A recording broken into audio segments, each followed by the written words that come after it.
L'histoire commence avec Alina, qui se réveille joyeusement chaque jour, mais son joli uniforme est part travailler. Elle est réceptionniste dans une guilde d'aventuriers, et la stabilité que lui procure ce travail, ainsi que la sécurité de ne pas avoir à se rendre dans des zones dangereuses, sont des choses qu'elle apprécie beaucoup. Enfin, c'est ce qu'on pourrait croire, car elle a une facette bien différente de celle qu'elle montre au travail. Au début de la journée, Alina est en train d'accueillir un grand gaillard qui veut se rendre dans les ruines de Belfla pour affronter le boss de l'endroit, appelé le Dragon Infernal. Il paraît que ce donjon est assez compliqué, car il se trouve dans une impasse, et cela a pris du temps pour le conquérir. Ce costaud en métal veut être le pionnier à y réussir. Alina lui dit qu'il doit lui montrer sa carte de licence de 2e classe, car pour mener une mission de groupe, c'est une exigence. Ce type, nommé Ganz, lui dit qu'il est membre de l'Épée Argentée, le meilleur groupe de la guilde, et qu'il devrait être reconnu sans avoir besoin de montrer sa licence. Alina lui répond poliment que c'est évident, mais que selon les règles, elle ne peut pas assigner de mission sans la licence appropriée. Finalement, Ganz finit par lui montrer la licence, et le problème est réglé. Alina retourne à son travail, mais elle sait qu'elle a encore une longue journée devant elle. Un peu de contexte s'impose. Il y a longtemps, sur le continent d'Elcassia, les ancêtres de l'humanité ont reçu les bénédictions des dieux et ont construit une grande civilisation. Cependant, ils ont disparu soudainement, et les monstres ont envahi le continent, le rendant extrêmement dangereux. Il y a environ 200 ans, les gens ont commencé à pénétrer dans les donjons, combattre les monstres et reconstruire des villes. Ces personnes étaient des aventuriers, et parmi les nombreuses guildes qui travaillaient avec eux, le comptoir d'Ifol est la plus grande. Alina travaille tard dans la nuit et aimerait passer une soirée tranquille chez elle. Elle est tellement fatiguée qu'elle aimerait remettre son travail à demain, mais elle sait que si elle le fait, il s'accumulera et elle devra affronter un enfer de paperasse. Elle prend donc une boisson énergisante et se remet au travail. Elle nous confie que ces derniers temps, elle a fait beaucoup d'heures supplémentaires à cause du dragon infernal des ruines de Belfla. Les monstres se régénèrent sans cesse, car personne n'est capable de vaincre le dragon. C'est pourquoi les aventuriers acceptent des missions sans arrêt, ce qui fait qu'elle passe sa journée à la réception. Et bien sûr, la nuit, elle doit encore gérer toute la paperasse. La pauvre Alina espère qu'un jour quelqu'un parviendra à conquérir ce donjon, car ce serait la seule façon pour elle de retrouver un peu de bonheur sans autant d'heures de travail. Pendant ce temps, dans les ruines de Belfla, 3 aventuriers, Jade, Lo et Lululé, accompagnés de Ganz, sont en train de lutter contre le dragon infernal. Ce monstre est tellement puissant qu'il ne leur laisse aucune chance de lui infliger des dégâts. L'écart de puissance est tellement évident que Jade décide de se retirer momentanément. Cependant, une étrange personne apparaît soudainement. Jade lui crie de fuir immédiatement, car cet endroit est extrêmement dangereux. Mais cette personne l'ignore et invoque une arme grâce à une étrange capacité. Elle est déterminée à affronter le dragon, mais Jade la prévient du souffle enflammé de la créature. Elle l'ignore à nouveau, et avec des techniques dignes d'un aventurier de rang élevé, elle lui assène un coup dans la tête. Oui, vous l'avez bien deviné, il s'agit d'Alina, qui reproche au dragon de lui faire autant d'heures supplémentaires. Après un autre coup, elle parvient à le faire tomber. Étonnamment, le dragon décide de fuir pour ne pas mourir ou du moins, c'est ce qu'on croyait. Finalement, il revient à l'attaque, et cette fois, Alina lance une attaque suffisamment puissante pour en finir définitivement avec le dragon infernal. La créature est enfin vaincue. Les 3 aventuriers sont impressionnés, et Jade mentionne que celui qui vient de le vaincre est l'exécuteur, un aventurier mystérieux qui a l'habitude de vaincre tous les boss de donjon tout seul, là où personne ne peut réussir. C'est vraiment impressionnant, car alors que les aventuriers partent toujours en groupe, l'exécuteur agit en solitaire. Alina se sent un peu plus sereine, sachant que dès le lendemain, elle ne travaillera plus autant. Cependant, elle ne sait pas encore qu'une feuille de mission va lui arriver le jour suivant. La guilde veut enquêter sur l'identité du grand exécuteur.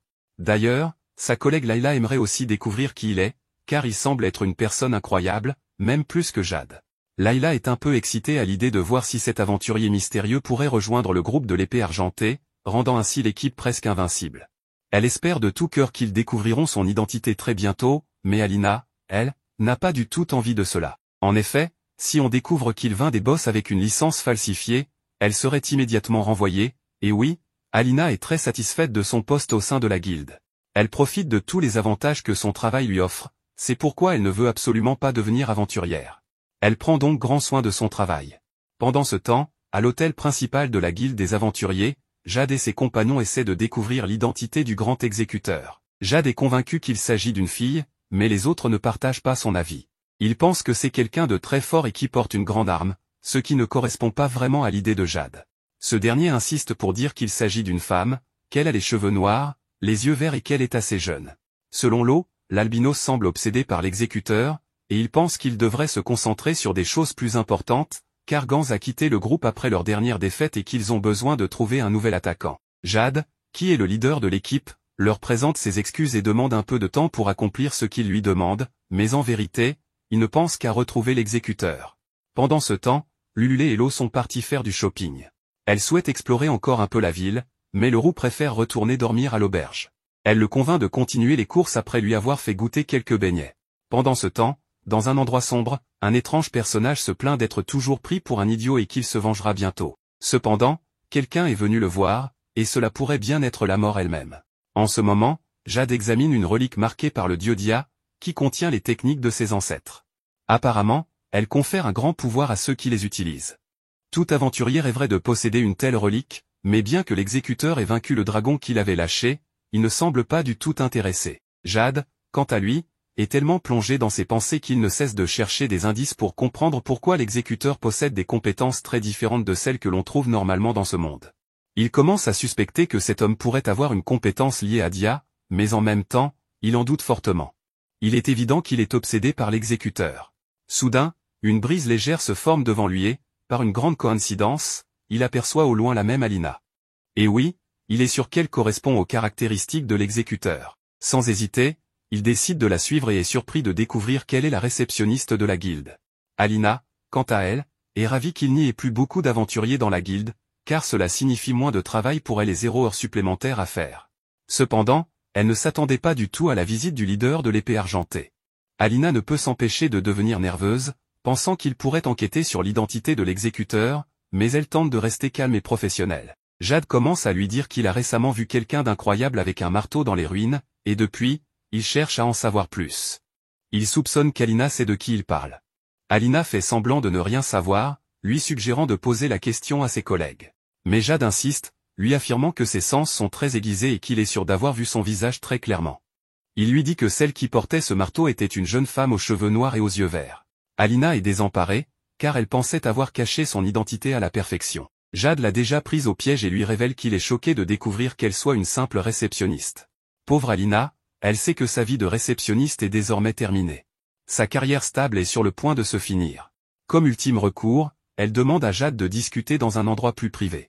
Jade lui propose d'accepter la relique laissée par le dragon qu'elle a vaincu, mais Alina précise que les reliques sont très puissantes et extrêmement résistantes. Sans hésiter, elle la détruit d'un simple geste, comme si de rien n'était, et avertit Jade que ce qu'elle veut, c'est une vie paisible de réceptionniste.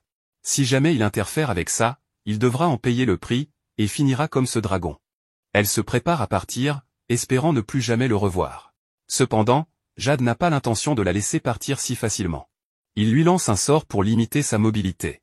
Jade mentionne qu'en tant que leader de l'épée argentée, il ne peut ignorer ses capacités, mais Alina, visiblement à bout de patience, l'attaque.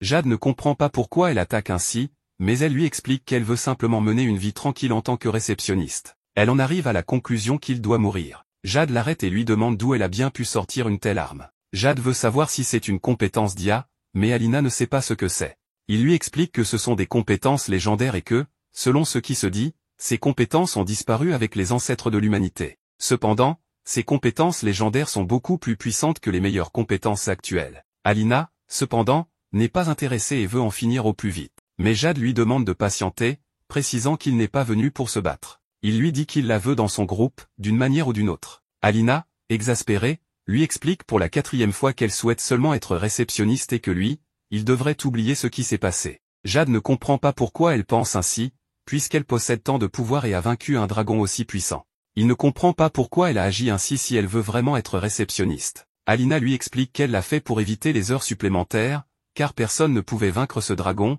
ce qui lui causait une montagne de paperasse interminable, et ainsi de suite. Elle veut partir au plus vite et lui dit que s'il révèle ce qui s'est passé, il le regrettera amèrement. Un peu plus tard, on la voit apprécier à nouveau le travail qu'elle aime tant. Elle pense maintenant à sortir à l'heure et à manger un peu de gâteau. Cependant, le type qu'on avait vu dans la ruelle sombre vient poser des problèmes, et exige maintenant une mission secrète à Layla. Il semble bien qu'il va encore causer des ennuis pendant un bon moment, ce qui pourrait, peut-être, signifier plus d'heures supplémentaires pour les réceptionnistes. À voir que ce type ne cesse de déranger sa collègue, Alina va le confronter, lui disant que rien ici n'a de lien avec des missions secrètes. Le type insiste, affirmant qu'il sait qu'il y en a, mais elle commence à perdre patience. En effet, La rumeur selon laquelle des missions secrètes existent a commencé à circuler parmi les aventuriers depuis un moment. Alina lui répète que toutes les missions sont rendues publiques, mais l'homme reste obstiné. Elle envisage alors de lui donner un bon coup. Cet homme, Slay, dit qu'elle n'a pas le droit de le regarder ainsi. Mais Jade arrive juste à temps pour l'arrêter avant qu'il ne fasse une bêtise. Jade le calme, mais Slay essaie de le frapper. Sa force étant insuffisante, Jade le prévient que s'il tente quelque chose contre la réceptionniste à nouveau, il le paiera très cher. Layla remercie Alina, et Jade lui conseille de faire plus attention avec ce genre de personnes dangereuses. Mais Alina veut savoir ce qu'un membre de l'épée d'argent fait ici. Pour des raisons évidentes, il ne sait quoi répondre et part précipitamment avant d'avoir plus d'ennui avec elle. Le lendemain, Alina n'en revient pas d'avoir été démasquée. Elle envisage de donner une bonne leçon à Jade pour qu'il garde le silence, mais le problème est que, comme il est important pour la guilde, elle risque d'être licenciée si elle lui fait quoi que ce soit. Frustrée, elle n'a envie de rien faire et préfère rester chez elle. Mais en se rappelant que son poste de réceptionniste lui a permis d'obtenir plusieurs avantages, comme cette maison, elle retrouve sa motivation et décide de tout faire pour éviter le licenciement. Pendant le déjeuner au travail,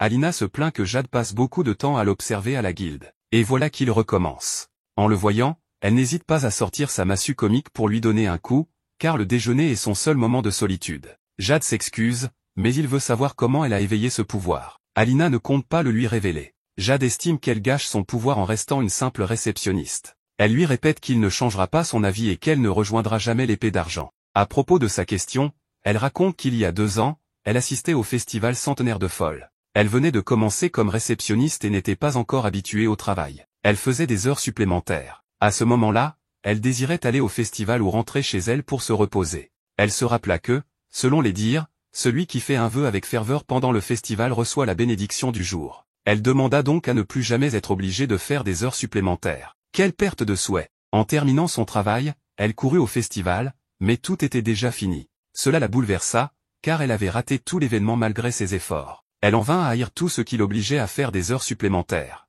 Elle décida d'accepter tout ce qui la libérerait de ce fardeau.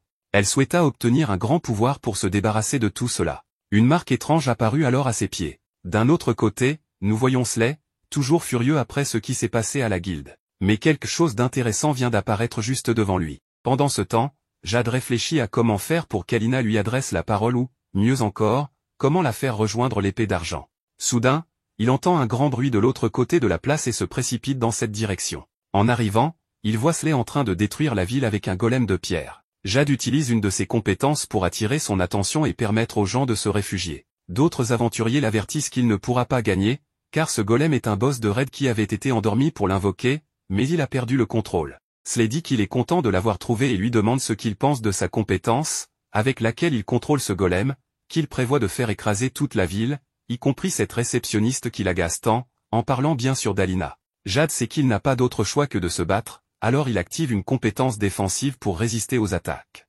Pendant ce temps, Alina, qui travaille encore des heures supplémentaires à cause de son chef, entend le bruit à l'extérieur et se demande ce que cela pourrait être. Elle aperçoit un énorme monstre au loin, avec Slay dessus. Elle dit qu'elle n'est pas intéressée par ce qu'il fait, mais l'une des pierres qu'il lance se dirige droit vers sa maison. En arrivant, elle constate que celle-ci est presque complètement détruite. C'est grave, car elle a contracté un gros prêt pour l'acheter et il lui reste encore environ 30 ans à rembourser. La grosse pierre continue ses destructions et Alina, furieuse, décide qu'il devra payer pour tout ce qu'il a fait. Slay est convaincu que personne ne peut le vaincre, et Jade admet qu'il lui manque des alliés pour affronter ce type, à moins qu'Alina n'arrive et n'arrache le bras du golem d'un seul coup. Bien sûr, elle porte son déguisement d'exécuteur. Slay sait que la guilde cherche l'exécuteur, mais cela ne l'intéresse pas, car il veut lui-même l'éliminer. Alina lui demande comment il ose lui prendre son seul réconfort, celui qui lui permettait de se détendre après une journée de travail épuisante. C'était son oasis moderne, son paradis personnel, et pour cela, il devra mourir pour l'erreur qu'il vient de commettre. Slay ordonne à son golem d'attaquer, mais ce dernier n'a aucune chance contre le chipote comique. Le golem est détruit en morceaux, et maintenant, Slay devra payer de sa vie. Alina demande à Slay s'il ne lui a pas été enseigné qu'il ne faut pas se mêler des affaires des autres, puis elle lance son attaque. Heureusement, ce n'était pas dirigé vers lui, mais cela suffit pour le laisser sous le choc. Plus tard, Jade accompagne Alina chez elle, devant sa maison détruite. Elle ne sait pas comment elle va vivre désormais. Jade voit cela comme une opportunité et lui propose de passer la nuit chez lui, mais elle lui répond de ne pas être idiot, car elle ira évidemment dans une auberge. Pour couronner le tout, à cause de Slay, elle a des heures supplémentaires à faire et, pour l'instant, elle préfère être seule le soir. Nous voyons ces deux personnages analyser ce qui s'est passé, se demandant pourquoi l'exécuteur est apparu. Un vieil homme leur dit qu'il les remercie d'avoir protégé Ifol. Mais sa chance a pris fin dès qu'il a décidé d'apparaître ici. Il active une compétence assez rare. En attendant, nous partons avec elle pendant qu'elle fait ses heures supplémentaires. La surprise, c'est que Jade l'aide, bien qu'elle lui ait dit qu'elle n'en avait pas besoin. Mais lui, après ce qui s'est passé aujourd'hui, préfère rester par précaution. Il lui demande si ce n'est pas le moment de fermer, car elle a trop travaillé, mais Alina lui répond qu'elle avait pensé que ce serait une bonne idée de laisser cela pour quand elle aurait plus de force. Toutefois, la Alina du lendemain paiera pour la paresse de la Alina d'aujourd'hui et, comme d'habitude, elle n'aura pas envie de faire des heures supplémentaires. Elle préfère finir tout aujourd'hui même. Jade lui remet des rapports déjà complétés, en disant qu'il les a corrigés et remplis correctement. Alina commence à les vérifier pour confirmer si c'est vrai et, effectivement, tout est parfait. À ce moment-là, elle se demande si Jade est de ces personnes qui n'ont besoin que d'une petite explication pour tout faire correctement, tandis qu'elle-même est plutôt maladroite et apprend à ses dépens. Elle admet que cela lui cause beaucoup de frustration, car elle déteste savoir qu'elle a dû souffrir longtemps pour apprendre certaines choses, alors que lui y arrive en quelques minutes. Cela la contrarie plus que tout au monde. Jade lui dit que ce n'est rien, que c'est juste parce qu'elle est une bonne prof, mais il le dit clairement pour la consoler un peu. Alina ne sait plus comment gérer tout ça, alors Jade, dans l'intention de l'aider, lui propose de finir tout le travail pour qu'elle puisse se reposer. Cependant, elle lui répond que sa fierté de réceptionniste ne lui permet pas de faire ça. Jade veut lui donner des bonbons, car ils sont utiles quand on est fatigué. Cependant, il tombe sur la relique qu'Alina a écrasée l'autre jour, mais cette fois-ci, elle porte quelque chose d'écrit dessus. Ça dit ordre de mission, et soudain, la relique commence à briller. Un message apparaît, disant emplacement, la tour blanche, avec comme condition de vaincre tous les boss du niveau. L'acceptation de cette mission se reconnaît par les termes décrits clairement. C'est un formulaire de mission, mais tout semble si étrange, car ni l'un ni l'autre ne connaissent cette tour blanche.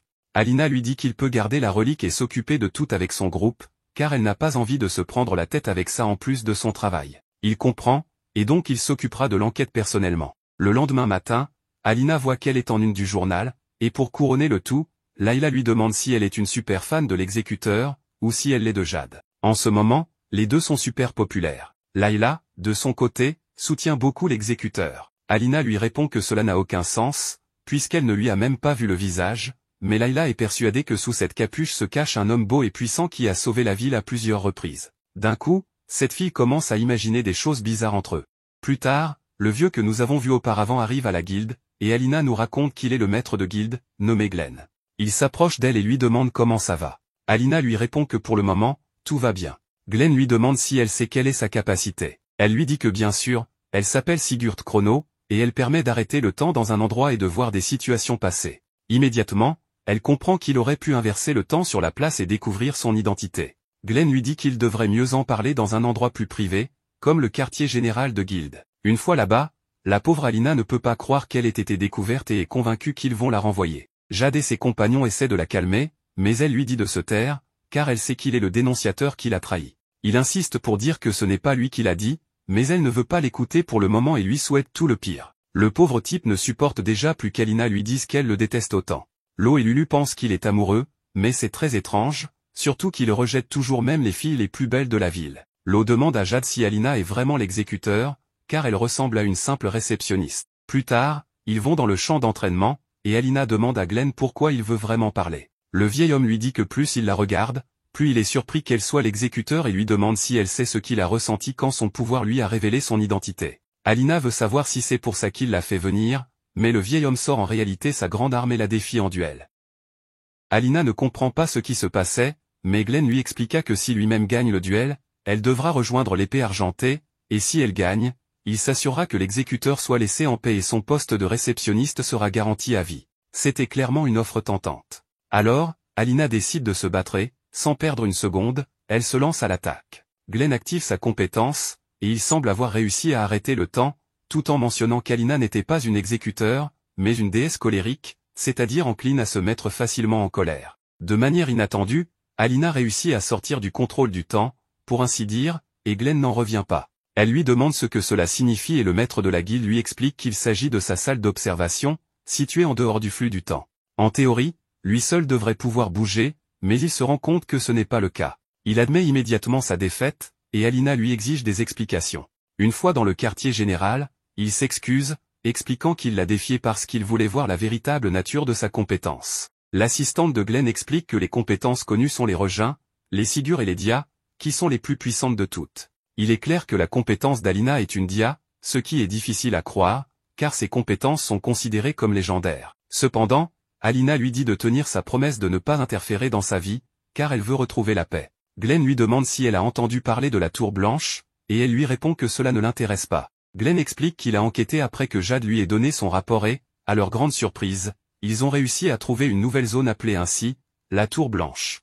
Ils soupçonnent que le formulaire de mission lié à cette relique était une mission secrète cachée par leurs ancêtres. Mais Alina est en colère, car elle pense seulement au tas de nouveaux formulaires de mission qu'elle va devoir traiter. Glenn est stupéfait qu'une personne aussi forte ait des heures supplémentaires comme problème prioritaire, mais il lui assure que si elle les aide à conquérir le donjon, elle recevra une excellente récompense. Alina lui répond qu'il est un menteur, car il lui avait promis de la laisser en paix et maintenant il lui demande de l'aide pour quelque chose qu'elle ne veut absolument pas faire. Elle décide de partir sur le champ, mais Glenn propose de doubler le nombre de réceptionnistes à l'accueil si elle coopère au moins avec l'épée argentée pour cette occasion. Cela semble très tentant pour Alina, car elle imagine déjà combien ce serait merveilleux d'avoir plus de réceptionnistes et ainsi ne plus avoir à faire d'heures supplémentaires pour respecter son emploi du temps. C'est son rêve de vie, alors elle accepte de le faire, mais seulement pour cette fois. Le lendemain, Alina se réveille à l'auberge, qui ressemble plus à un manoir, et appartient à l'épée argentée. Elle se sent tellement bien qu'elle a envie de continuer à dormir, mais ils sont venus la chercher pour commencer à travailler dans le Canyon Elm. Tout le monde se présente officiellement à Alina, et Lulu est très surprise que l'exécuteur soit vraiment une réceptionniste. Jade mentionne qu'Alina semble abattue parce qu'elle utilise ses vacances pour accomplir une tâche qui ne l'intéresse pas du tout. Il pense qu'une journée de travail n'est pas si importante, mais Alina se met en colère en entendant cela, car pour elle, les vacances sont très précieuses pour un travailleur, tout comme les droits les plus basiques d'une personne. Cela déclenche une dispute entre eux, mais Lulu les avertit qu'on peut déjà voir la Tour Blanche de loin, alors ils devraient se dépêcher et ne pas perdre de temps. Arrivée sur place, Alina se demande où sont les autres aventuriers, mais Jade explique que la guilde a restreint l'information à ce sujet. Le donjon est réservé à ceux qui possèdent une licence de première classe. Avant d'entrer, Jade montre à Alina une relique spécialement conçue pour l'épée argentée. C'est un guide et tous les membres en possèdent un. Il permet également d'informer les autres lorsque son porteur est proche de la mort. Alina décide de le garder, mais Lo lui dit qu'elle pourrait le vendre et en tirer une fortune, car c'est quelque chose de très exclusif. C'est Lulu qui lui donne sa leçon en parlant d'un test de lien qu'ils ont en tant que compagnons. En entrant au premier étage, Jade demande à Alina si c'est la première fois qu'elle se bat en groupe. Elle répond par l'affirmative, et Jade lui explique qu'elle doit comprendre plusieurs choses. L'attaquant principal ne doit pas être le premier à agir, c'est normalement le tank qui doit attirer l'attention de l'ennemi, et à partir de là, une stratégie d'attaque peut être élaborée. Mais tout ça est mis de côté, car le premier ennemi de la journée apparaît, un loup-garou. Ce dernier est particulièrement grand, il faut donc être prudent lors du combat. Jade est le premier à se lancer à l'attaque pour attirer l'attention du monstre, et celui-ci fonce immédiatement sur Jade, ce qui est suffisant pour que les autres attaquent. Mais Alina, d'un seul coup, envoie le monstre au tapis. Les autres sont stupéfaits par la puissance de cette fille. Plus tard, ils se rendent compte que le premier étage de la Masmorre semble ne pas avoir de boss, ce qui est très étrange pour un donjon. Lo se demande ce que les ancêtres pensaient en créant une telle Masmorre, mais Alina se demande si ces ancêtres qui ont conçu ce lieu ont soudainement disparu. Lulu lui explique que c'est la colère des dieux qui a causé leur disparition. Les ancêtres cherchaient à obtenir un pouvoir plus grand, ce qui a provoqué la colère des dieux. C'est évident ce qui leur est arrivé. Jade mentionne que malgré tout, personne ne connaît la vraie raison de leur disparition. Au deuxième étage, alors qu'ils avancent, Jade dit avoir entendu quelque chose et ils décident de se dépêcher. Lorsqu'ils arrivent, ils trouvent plusieurs aventuriers dans un état déplorable. Malgré les efforts de Lulu pour les soigner, il est malheureusement trop tard. Cela a presque paralysé Alina, car cela ravive de douloureux souvenirs d'enfance. Jade lui demande de ne pas regarder davantage. Apparemment, cela ne provient pas d'un monstre ordinaire. Heureusement, il trouve un survivant qui les avertit qu'un monstre très puissant est apparu un peu plus loin.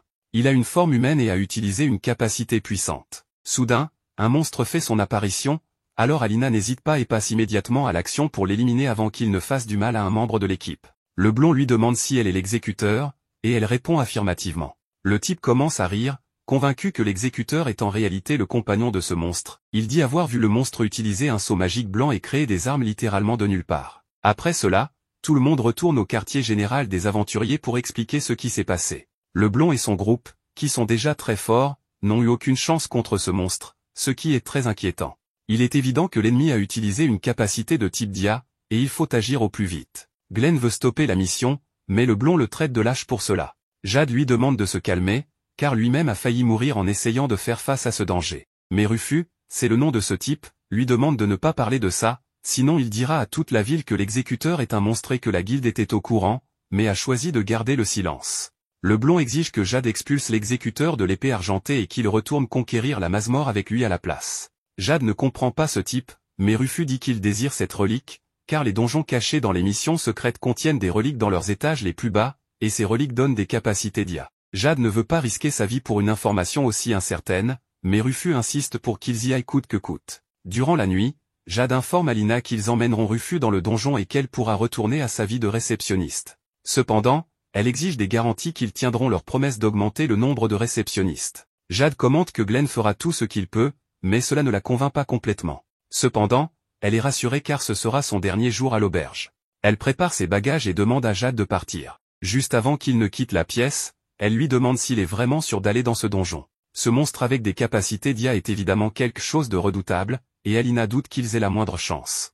Jade lui dit que, même s'il ne veut pas y aller, il doit le faire en tant que membre de l'épée argentée. De toute façon, s'ils croisent ce monstre, ils s'enfuiront immédiatement. Jade lui promet qu'il reviendra en vie et lui dit qu'elle peut utiliser la chambre jusqu'à ce que sa maison soit réparée. Il s'en va, mais Alina aperçoit la silhouette d'un ancien connu dans les souvenirs d'Alina. On voit comment elle lui servait une boisson, Shrewd, un aventurier qui visitait des donjons et lui racontait des aventures intéressantes. Le rêve d'Alina était de devenir une aventurière accomplie, mais Shrewd insistait toujours pour lui dire que ce qui lui conviendrait le mieux serait un travail stable et sans danger, comme réceptionniste. Elle refusait catégoriquement, car elle rêvait de faire des missions à ses côtés une fois qu'elle aurait l'âge nécessaire, et c'est pourquoi ils avaient promis d'être des compagnons aventuriers à l'avenir. Cependant, un jour, Alina a vu sa promesse se briser, car Shrewd, malheureusement, était mort. Maintenant, tout prend sens pour elle. Elle se réveille après ne pas avoir eu ce rêve depuis longtemps et se prépare à aller travailler comme d'habitude. Elle prend la chose que Jade lui avait donnée quelques jours plus tôt et espère qu'il pourra revenir sain et sauf.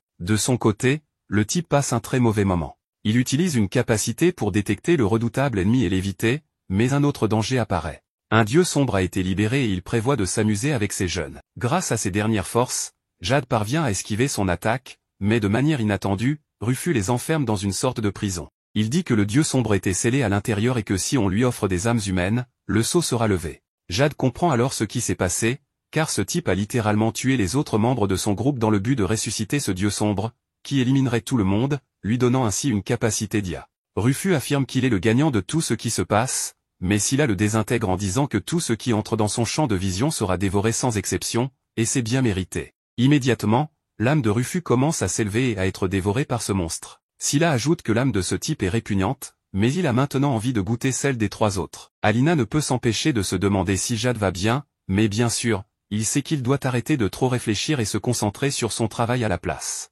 De retour avec les aventuriers, ils savent qu'ils sont dans une situation délicate alors qu'ils affrontent un dieu sombre doté d'une capacité unique. Le combat commence, et Scylla se moque de leurs attaques faibles. L'épée d'argent lance une frappe puissante qui blesse Jade, mais le blond est étonné de le voir se régénérer instantanément. Cela le pousse à décider de voler cette capacité. Il sort un énorme miroir de nulle part et vole littéralement tout le pouvoir de Lulu, car c'est elle qui a soigné Jade. Maintenant, la pauvre Lulu est complètement impuissante. Scylla ne veut pas perdre de temps et prépare ses épées pour les anéantir, mais Jade refuse de laisser ses deux compagnons mourir dans un endroit pareil. Il leur demande de profiter du temps qu'il leur achètera pour s'échapper. Jade défie le dieu sombre en duel 1 contre 1 et active une capacité qui force l'adversaire à n'attaquer que lui. Lulu lui rappelle qu'il ne peut utiliser cette capacité que si elle le soigne instantanément, mais maintenant qu'elle ne peut plus, c'est pratiquement un combat à mort. Les épées de Scylla sont destinées à exécuter une sorte de jugement, et la première a déjà infligé des dégâts considérables à Jade, ce qui est surprenant car elle était censée le tuer sur le coup.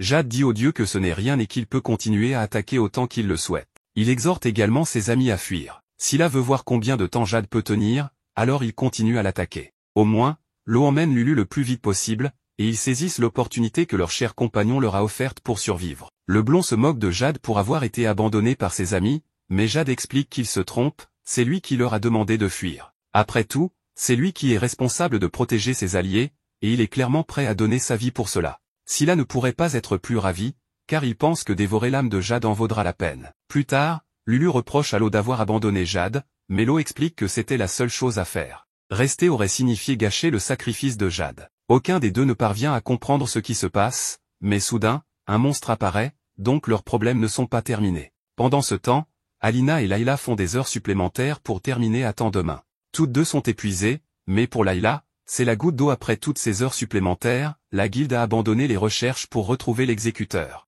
Elle ne comprend pas pourquoi cela s'est produit, car elle avait de grands espoirs de le voir rejoindre l'épée d'argent.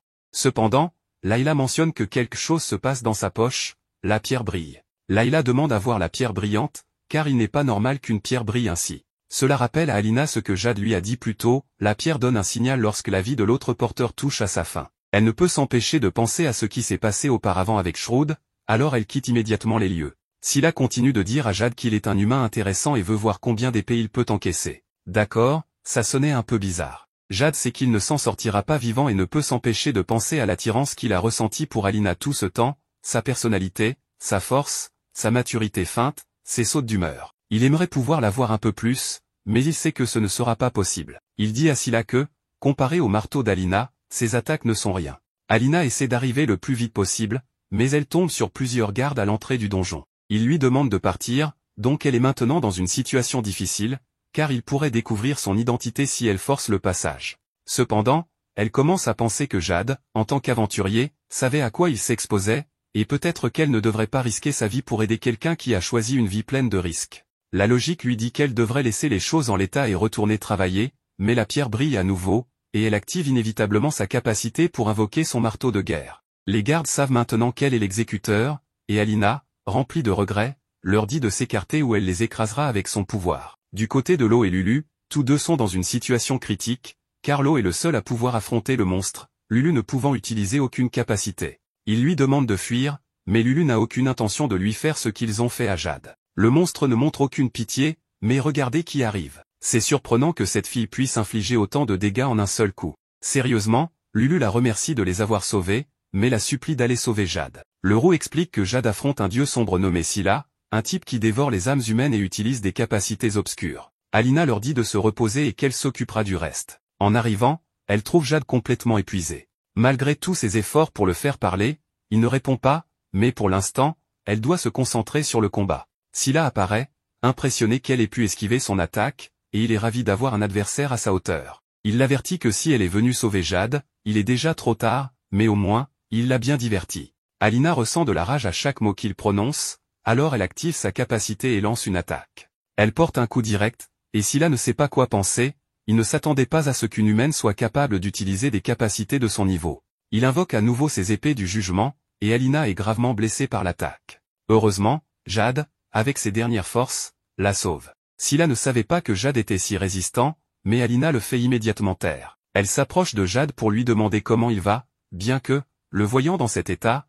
elle ne devrait probablement pas poser la question. Il dit qu'il dormait mais s'est réveillé en entendant le son terrifiant de son marteau de guerre. Malgré tout, il savait qu'avec elle présente, il ne pouvait pas mourir. Il lui rappelle qu'il est résistant et qu'il n'a pas le droit de mourir. Alina est ravie de le voir en vie, et, à sa grande surprise, Jade l'embrasse pour confirmer que c'est bien elle et non une illusion causée par ses blessures. Elle lui donne une boisson qui aide à la récupération, elle en buvait pendant ses heures supplémentaires, mais Jade ne peut s'empêcher de s'exciter à l'idée d'un baiser indirect avec Alina. Mais cela reste secondaire, car le dieu sombre n'a pas encore été vaincu. Scylla est furieux qu'elle l'ait blessé, mais il lui dit qu'elle est loin de le vaincre. Jade explique que Scylla a volé la capacité de Lulu, ce qui lui permet de se régénérer. La seule façon de le vaincre est de le détruire en un seul coup. Scylla mentionne qu'Alina a la même force que ceux qui l'ont créé, et c'est précisément pour cela qu'il n'y a aucun moyen logique qu'elle puisse le vaincre. Il leur dit que ces humains ont été dévorés, et qu'il n'en reste pas un seul. Jade se demande si celui qui a détruit les ancêtres de l'humanité était un dieu sombre, mais Scylla continue, disant que la nature veut que les forts oppriment toujours les faibles. Il invoque encore plus d'épées du jugement, et maintenant, la situation devient critique. Jade dit que, puisqu'il n'a pas de bouclier, il en fera office pour qu'elle puisse survivre, mais Alina lui dit de se taire, car elle ne supporte pas de l'entendre dire de telles choses. Elle repousse quelques épées et lance une attaque, mais l'histoire se répète, elle est à nouveau touchée par l'ennemi. Cependant, contrairement à avant, elle ne prévoit pas d'abandonner. Elle dit qu'elle veut toujours continuer à travailler comme réceptionniste, partir à leurs 100 heures supplémentaires, et ne permettra à personne de mourir ici. Elle porte un coup puissant au dieu sombre, le laissant se demander comment une humaine a pu lui faire ça. Dans un geste désespéré, il invoque 1000 épées pour lui laisser aucune issue, mais Alina insiste pour ne pas laisser ses compagnons perdre la vie. Les épées la frappent, mais il semble qu'elle n'ait fait aucun dégât, littéralement, ses lames de métal n'ont pas laissé une seule égratignure. Maintenant, la vitesse d'Alina est si élevée qu'elle parvient à couper un des bras de Scylla. Le type ne parvient pas à comprendre comment une simple réceptionniste est plus forte qu'un dieu sombre tout-puissant, mais Alina explique qu'elle fait tout cela pour obtenir la vie paisible qu'elle désire. Maintenant, elle l'envoie dans l'au-delà d'un seul coup, enfin, pas tout à fait, car il l'avertit qu'il n'est pas le seul dieu sombre dans ce monde. Il dit qu'un deuxième et un troisième viendront, mais Alina l'élimine finalement complètement. Scylla laisse une sphère noire au sol, mais pour l'instant, il est temps de rentrer. Plus tard, tout le monde se retrouve, heureux d'avoir survécu. Jade précise que c'est évidemment grâce à Alina, arrivée au bon moment. Elle dit qu'elle est un peu agacée car elle doit maintenant faire plus d'heures supplémentaires, mais elle admet que, pour la première fois, ces heures supplémentaires sont plus que justifiées, ça valait la peine de venir ici. Plusieurs jours plus tard, nous apprenons que Lulu a retrouvé ses capacités et concentre toute son énergie à soigner ces deux-là. Alina craint d'être renvoyée pour avoir révélé son identité, mais il s'avère que Glenn a ordonné à ses gardes de garder le silence. Grâce à cela, elle retrouve la vie paisible qu'elle aime, bien qu'avec beaucoup d'heures supplémentaires. Elle se demande combien de temps cela durera, mais, à sa grande surprise, Jade arrive pour l'aider. Cela n'a pas de sens, il devrait être en train de récupérer, mais il insiste pour aider. En fait, Alina lui demande pourquoi il a autant d'énergie, et Jade répond que c'est grâce à la potion d'amour qu'elle lui a donnée. Bien sûr, il reçoit un bon coup pour avoir fait le clown. Alina le remercie pour son aide, alors ils se mettent au travail pour rentrer chez eux le plus vite possible. Alors qu'Alina est impatiente d'aller déjeuner tranquillement après une longue journée de travail, un homme surgit pour lui rappeler qu'elle doit choisir une mission avant qu'il ne soit trop tard. Elle n'en revient pas, surtout qu'elle avait justement envie d'aller manger. Pour ne rien arranger, cet homme lui demande de faire vite, car lui aussi doit aller déjeuner. Malgré son agacement, elle finit par accepter et l'accompagne pour remplir les formalités administratives de la mission. Résultat, elle se retrouve à manger à l'accueil de la guilde, pestant intérieurement contre lui. Layla lui demande pourquoi elle ne l'a tout simplement pas envoyé balader. Alina explique que cela lui aurait causé encore plus de travail. Tout son effort actuel est dédié au festival du centenaire, auquel elle n'a pas pu assister la dernière fois à cause de ses heures supplémentaires interminables. Cette année, quoi qu'il arrive, elle compte bien quitter le travail à temps. Layla ne comprend pas pourquoi elle y accorde autant d'importance, mais Alina lui explique que durant le festival, les missions offrent des récompenses plus élevées, ce qui attire une vague massive d'aventuriers. Elle sort alors un énorme livre rempli de conseils basés sur son expérience pour gérer l'afflux de missions et tout le travail administratif qui en découle. Elle a même un guide et un planning détaillé du festival, comptant bien en profiter pour manger tout ce qu'elle peut en se promenant. Motivée comme jamais, Alina est déterminée à ne pas rater cette occasion. Pendant ce temps, Lulu prépare une étrange potion. Peu après, elle sermonne l'eau, lui rappelant qu'il ne devrait pas bouger sous peine de rouvrir ses blessures. Il insiste sur le fait qu'il va bien, mais finit par promettre de ne pas trop en faire. Cependant, il doit boire la potion que Lulu vient de concocter, et il s'évanouit aussitôt. De son côté, Alina est ravie d'avoir terminé son travail à temps et décide de fêter cela dans une pâtisserie. Elle commande un grand nombre de desserts, mais Lulu arrive au même moment pour réclamer le dernier fraisier disponible. Alina le lui cède sans problème, étant trop heureuse de pouvoir déguster d'autres douceurs. Lulu, un peu gênée, finit par accepter et la remercie. Le dessert est si délicieux qu'elle comprend pourquoi Jade est aussi amoureux d'Alina. Elle lui demande alors si elle fréquente souvent cette boutique, ce qu'Alina confirme en vantant la qualité de leur pâtisserie. Lulu ajoute que l'aura folle de la gelée de raisin de cet endroit et qu'elle est venue lui en acheter pour l'aider à récupérer plus vite. Alina est impressionnée par la gentillesse de Lulu, mais celle-ci ne se considère pas aussi généreuse. Elle sait pertinemment que sans leur aide, ils seraient morts depuis longtemps. Touchée par leur soutien, elle remercie Alina, qui lui répond de ne pas s'en faire et de simplement savourer son dessert. Après un moment, elles se séparent et reprennent leur chemin. C'est alors que Jade surgit de nulle part pour remercier Alina d'avoir été aussi aimable avec Lulu. Amusée, elle lui demande s'il l'espionnait, mais il élude la question en évoquant le fait qu'il a toujours cru qu'elle viendrait le voir au moins une fois. Alina, quant à elle, n'a jamais trouvé de raison de faire cet effort. Pendant ce temps, Lulu se souvient que le festival approche et espère pouvoir en profiter avec tout le monde. Cependant, un mystérieux individu aux cheveux roux semble la suivre discrètement. Le lendemain, Alina est tellement excitée par l'approche du festival qu'elle se met à nettoyer son bureau sans qu'on le lui demande. Layla, intriguée, pense qu'elle est amoureuse. Alina dément en affirmant qu'elle prévoit de profiter du festival seule. Layla n'en revient pas, expliquant que cet événement est avant tout une sortie romantique. Mais Alina dit qu'elle peut s'amuser seule. Layla rétorque qu'elle a un cavalier, l'exécuteur, enfin, une peluche à son effigie, qui représente son homme idéal. Alina reste sans voix devant ce fanatisme hors pair. Soudain, un bruit retentit. Il s'agit de la marée d'aventuriers qu'Alina redoutait, arrivant à la guilde bien plus tôt que prévu. Submergée de travail, elle se demande pourquoi cette ruée se produit avant la période habituelle. Elle décide alors de s'absenter brièvement pour tirer cette affaire au clair, jurant que rien ne lui fera manquer son festival tant attendu. Pendant ce temps, Jade et ses compagnons entraînent un jeune combattant nommé Civil. Talentueux, il inflige une blessure impressionnante à son adversaire, ce qui réjouit le groupe. Cependant, trop confiant, il finit par se faire blesser à son tour. Lulu tente de le soigner, mais la scène lui rappelle un traumatisme récent et elle panique. Jade la ramène à la réalité, lui permettant de terminer le soin. Malheureusement, Civil, trop impulsif, attaque sans suivre les consignes et se met à nouveau en danger. Heureusement, Alina arrive juste à temps pour désintégrer l'ennemi et mettre fin à l'entraînement. Civil est abasourdi par la puissance d'Alina, lui qui a eu tant de mal à blesser son adversaire. Lulu et Lo tentent de le réconforter, mais il se sent encore trop faible pour se considérer digne d'intégrer l'équipe des épées d'argent. Il semble donc qu'ils devront chercher un autre membre. Jade, de son côté, est surpris par l'arrivée anticipée des aventuriers. Alina est furieuse, mais Glenn intervient pour lui donner une explication. Un mystérieux bruit court selon lequel une mission secrète impliquerait une relique octroyant une capacité divine. Alina trouve cela absurde, mais Jade explique que certains seraient prêts à tout pour acquérir un tel pouvoir. La guilde publiera bientôt un démenti, mais Alina doute que cela suffise à calmer les aventuriers. Jade la rassure en lui promettant de retrouver le responsable de cette rumeur. Lulu, inquiète, interroge Jade sur l'état d'Alina. Il lui raconte à quel point elle était en colère, soulignant qu'ils doivent rapidement résoudre cette affaire. Lulu, troublée par l'entraînement précédent, confie qu'elle n'a jamais travaillé avec un manieur d'épée longue auparavant. Jade la comprend et Lo suggère qu'elle n'est peut-être pas à l'aise avec son bâton actuel, qui remplace celui détruit par le dieu sombre. Pour la remercier de toujours veiller sur eux, il lui offre un bâton identique à l'ancien. De retour à la guilde, Alina travaille tout en mangeant, espérant éviter les heures supplémentaires. Layla lui explique qu'il existe des astuces pour alléger sa charge de travail, mais Alina refuse d'être irresponsable. Pendant ce temps, Glenn fait un rapprochement inquiétant entre cette rumeur et ce que Rufus avait dit auparavant. Il craint qu'il ne s'agisse pas d'une simple coïncidence. L'objectif de Rufus était d'obtenir une capacité divine, mais la relique n'existait pas, ce qui l'avait conduit à réveiller un dieu sombre. Il est possible que le créateur de cette nouvelle rumeur ait les mêmes intentions. Ces entités consomment des âmes humaines et manipulent les aventuriers pour qu'ils se rendent dans un donjon caché, où ils finissent en sacrifice. Curieusement, ces révélations ont lieu alors qu'Alina est juste à côté. Glenn s'excuse, expliquant qu'ils ne peuvent pas discuter de ce genre de sujet au quartier général. Jade, quant à lui, a une bonne nouvelle, des informateurs ont localisé l'origine de la rumeur, et ils vont mener une enquête. Avant de partir, Jade taquine Alina sur son excès de travail pour ne pas rater le festival. Il lui propose un marché, il l'aide à terminer son travail en échange d'un rendez-vous durant l'événement.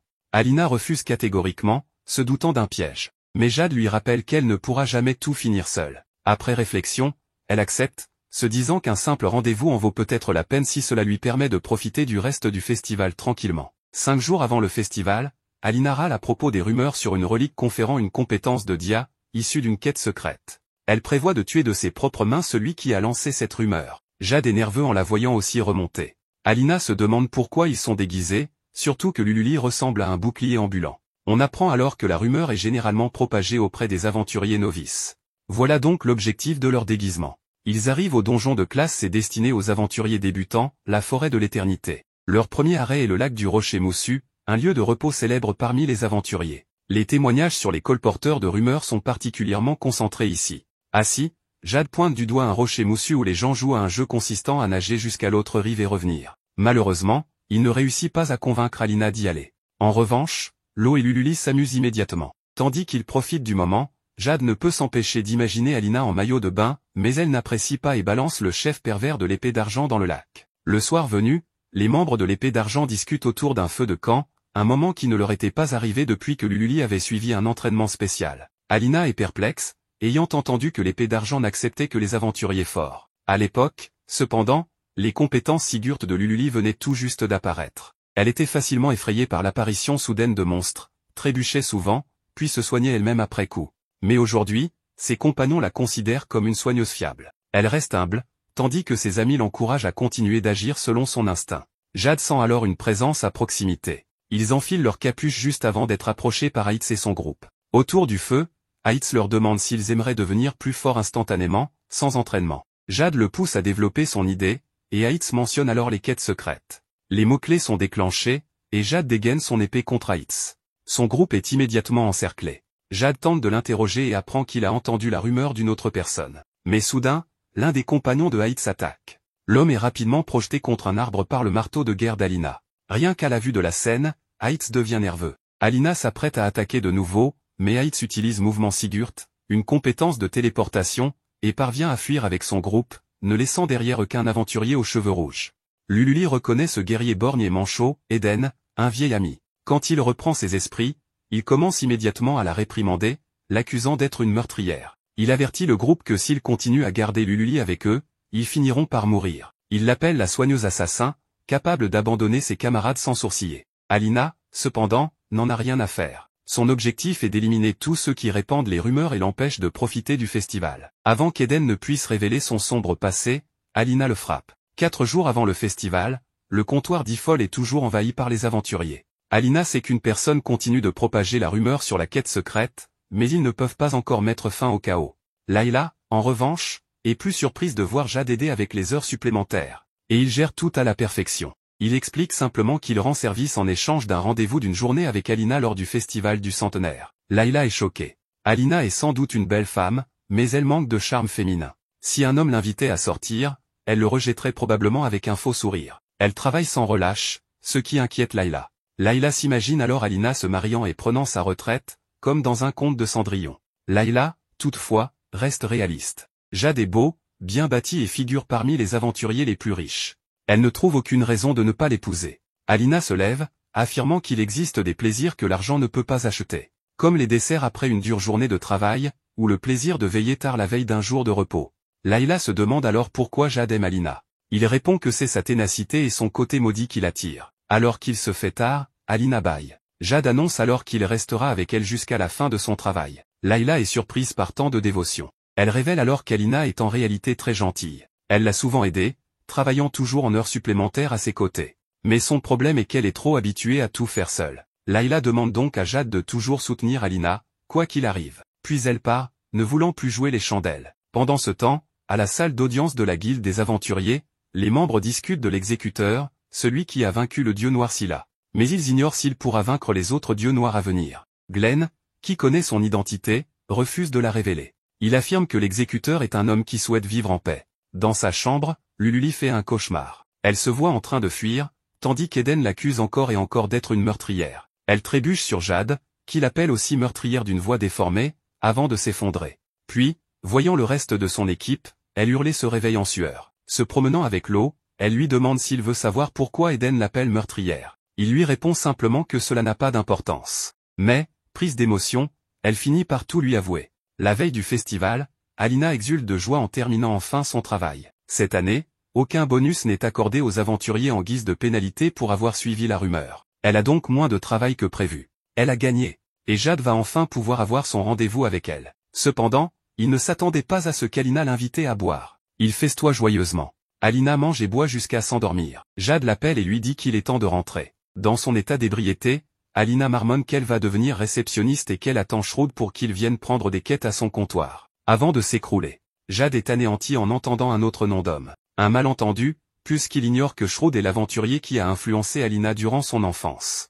Au quartier général de la guilde, Glenn est tombé sur une blonde nommée Jessica. Elle veut informer le vieux qu'elle a trouvé quelque chose de spectaculaire, une mission secrète. Glenn est surpris et veut savoir d'où elle la tient, mais Jessica refuse de révéler l'identité de ses informateurs. Plus tard, Glenn comprend que ce livre est quelque chose de terrible. Il décide donc de le cacher dans l'étage le plus bas du labyrinthe de la guilde, autrement dit, dans l'entrepôt souterrain de livres. Il ne comprend pas non plus comment 15 années ont pu s'écouler aussi rapidement. Pendant ce temps, le festival du centenaire commence. Tout le monde est heureux, y compris Alina. Même Jade se sent prêt à mourir de bonheur en la voyant sourire. Il réalise qu'elle est douce et adorable, mais que le stress du travail et les heures supplémentaires la rendent méconnaissable. Alina rougit, mais lui ordonne de se taire, car sa mission est de parcourir le festival du début à la fin. Dans le premier étage de la prison souterraine, Lulu est rongée par le remords de ne pas avoir pu guérir ses compagnons ce jour-là. Lo lui conseille d'arrêter de se torturer et de profiter du festival. Mais Lulu lui rappelle qu'elle ne lui a jamais demandé de l'accompagner et qu'il est libre de partir s'il le souhaite. Elle est venue voir Eden. Lo refuse de la laisser seule et veut savoir ce qu'elle lui dira. Lulu, elle-même, ne sait pas exactement ce qu'elle veut lui dire, mais elle se demande ce qui aurait pu se passer si elle avait éveillé son pouvoir plus tôt et pu le sauver. Lo lui rappelle que peu importe ce qui s'est passé dans le passé, ses seuls compagnons sont lui et Jade, personne d'autre. Il insiste sur le fait qu'aucun d'eux ne la considère comme une soigneuse inutile. Lulu a envie de pleurer. Elle sait que Lo et Jade sont bien meilleurs qu'elle ne le méritent. Mais elle a peur qu'en restant avec eux, elle finisse par les perdre à cause de son incompétence. Elle a déjà failli provoquer un drame. C'est pourquoi elle a décidé de quitter l'équipe d'Épée d'Argent. De son côté, Alina profite à fond du festival, elle mange, boit, et observe tout le monde s'amuser. Cette fois, elle ne se contente pas d'imaginer l'ambiance festive, elle en fait partie. Jade est impressionnée par la quantité de nourriture qu'elle ingurgite malgré sa petite taille. Et surtout par le fait qu'elle reste mince malgré son appétit. Elle lui confie qu'elle entraîne son système digestif avec des phases de gloutonnerie régulières pour gérer le stress. Maintenant qu'elle a goûté à tous les plats principaux du festival, elle veut tester un dessert composé de fruits et de caramel. Jade accepte immédiatement et lui prend la main pour l'emmener, ce qui la surprend. Il explique que la place est bondée, et qu'il risque de se perdre. Alina trouve cela inutile, mais Jade lui avoue qu'il attendait ce moment toute la journée. Seulement, ses mains étaient pleines de nourriture et il n'avait pas pu le faire avant. Alina tente de minimiser l'importance de ce geste, jusqu'à ce qu'elle se rappelle à quel point Jade l'a aidé à profiter du festival. Elle rougit et prend sa main en guise de remerciement. Lulu arrive enfin devant Eden, mais celui-ci se montre immédiatement hostile. Il lui demande si elle a amené l'eau avec elle pour lui faire pitié. Puis il lui demande si elle croit qu'il a toujours été aussi cruel. Il raconte que, lorsqu'il a perdu son groupe, il a essayé de devenir plus fort par des moyens corrects. Il a gardé espoir, jusqu'au jour où il a appris qu'une soigneuse nommée Lulu avait rejoint Épée d'Argent. Il ne pouvait pas tolérer qu'une incapable qui a laissé mourir ses compagnons ait éveillé un pouvoir si dur. À partir de ce moment-là, il a tout abandonné. Il n'a plus accordé d'importance aux méthodes qu'il utilisait. Il s'est juré que, dès qu'il obtiendrait une capacité d'IA, il se vengerait et tuerait Lulu. Lo sait que c'est une erreur. Il ne peut pas laisser Lulu seule ici et la traîne de force loin d'Eden avant que la situation ne dégénère. Plus tard, Eden rumine encore sur Lulu. Son ressentiment est sincère. C'est alors qu'un individu apparaît. Il dit qu'il a remarqué à quel point Eden est instable. Il est venu chercher un objet qui se trouve juste à l'étage en dessous, mais généreux comme il veut en profiter pour libérer son camarade. Il informe Eden que Rickett s'apprête à causer un gros carnage dans le festival. Leur heure de gloire approche. Retour au festival. Jade et Alina passent pour un véritable petit couple. Jade est heureux de ne jamais avoir abandonné, et Alina, bien qu'elle minimise l'importance de tenir sa main, l'accepte. Mais soudain, un homme donne un spectacle avec des sculptures de glace. Pourtant, Alina trouve quelque chose d'étrange. L'homme gèle brutalement un groupe de personnes. Alina est sous le choc. Elle refuse de laisser un simple bouffon ruiner son festival bien-aimé. Sans hésiter, elle le projette violemment avec son pouvoir. Elle est furieuse, et elle ne compte pas se montrer clémente. Lo et Lulu s'apprêtent à quitter la prison, mais Aitz et Eden les interceptent. Lulu ne comprend pas comment Eden a pu être libéré. Aitz répond qu'un ordre a été donné pour l'exécuter, ce qui n'a aucun sens, car la guilde ne ferait jamais ça. Puis, Aitz sort un livre qu'il a trouvé dans l'entrepôt souterrain. Il s'agit de la mission que Glenn avait cachée. Lo tente de l'arrêter, mais il est trop tard. Le livre révèle l'emplacement de la mission, la forêt de l'éternité. La condition pour la terminer est de vaincre tous les boss de l'étage. Aitz accepte immédiatement la mission et active sa capacité de téléportation. Désormais, impossible de l'arrêter. Et il est évident que quelque chose de terrible les attend là-bas. Plus tard, Alina apprend avec horreur que le festival a été annulé. Jade arrive avec une bonne nouvelle, comme personne n'a été blessé et que le coupable a été capturé, le festival reprendra bientôt. Alina est ravie, mais Lo et Lulu arrivent pour tout raconter à Jade. Ils expliquent que Aitz et Eden veulent ressusciter un dieu obscur. Jade décide d'aller chercher ses affaires. Mais avant de partir, il dit à Alina de rester ici. Elle mérite de profiter du festival après tout son dur travail. Alina est surprise. Mais elle sait qu'elle ne peut pas les laisser partir seuls. Elle ira avec eux. Les trois arrivent à l'entrée. Ils tombent immédiatement sur Aitz et ses alliés. Mais ce qu'ils ne savaient pas, c'est que deux dieux obscurs ont déjà été invoqués. L'une a un air cruel et s'appelle Vienna, l'autre est plus réservée et se nomme Fiena. Et pire encore, elles partagent la même capacité d'IA. Le combat commence. Alina attaque Vienna, mais cette dernière se régénère immédiatement. Elles sont invincibles. Jade supposait que leurs deux cœurs divins devaient être détruits simultanément pour stopper leur régénération infinie. Comme le dernier dieu des ténèbres, leur objectif était de consommer davantage et d'acquérir plus de compétences. Leur désir était d'atteindre la surface pour trouver plus de proies. La cible de Vienna était toujours le beau Jade, alors il décida de laisser Fiena à Alina. Il savait déjà qu'il ne pouvait pas rivaliser avec un dieu avec seulement ses compétences de niveau Sigurd.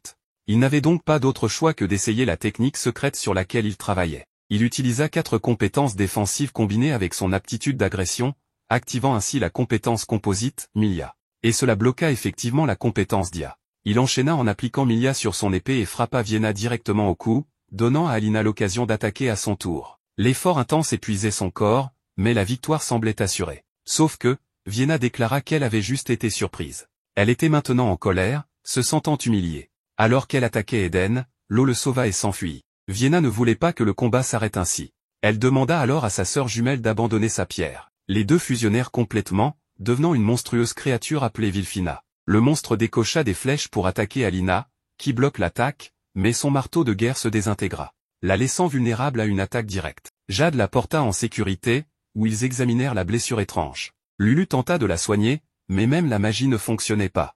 Vienna sourit avec arrogance et expliqua que leurs efforts étaient vains. La flèche qu'elles avaient tirée possédait une compétence qui provoquait la mort immédiate. Même une égratignure suffisait à tuer quelqu'un à coup sûr. Jade refusa de laisser Alina mourir. Il saisit son équipement et tenta d'activer de nouveau sa compétence composite, mais il ne put la supporter et s'effondra. Il devait faire quelque chose.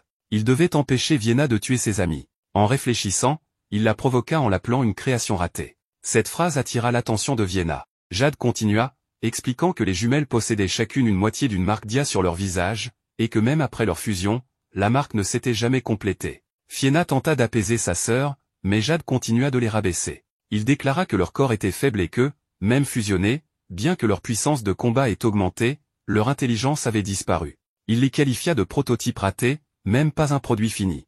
Vienna entra dans une rage folle. Jade tenta d'utiliser sa compétence composite, mais il cracha du sang avant même de pouvoir attaquer. Pendant ce temps, Lulu essayait tout ce qu'elle pouvait pour sauver Alina. Se sentant impuissante, elle se mit à pleurer et s'excusa. Alina lui dit que ce n'était pas grave. Elle ne voulait perdre personne qui lui était cher. Pour protéger ceux qu'elle aimait, elle était prête à se battre jusqu'à la mort, peu importe la douleur et la souffrance.